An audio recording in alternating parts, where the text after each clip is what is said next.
Isang araw, limang taong binti na bali ang binti ay bumubuo ng isang renomante.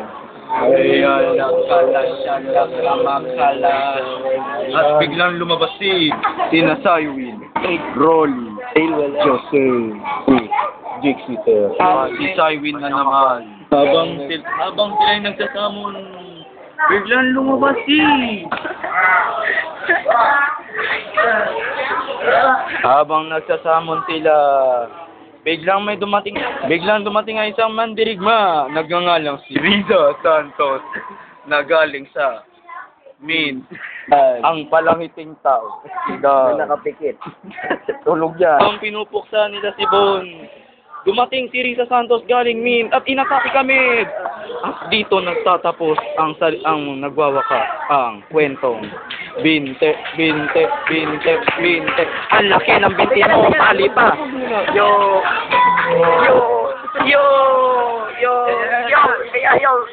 What's up, man? Nice, man. Who's this, master? Bye-bye. Bye-bye.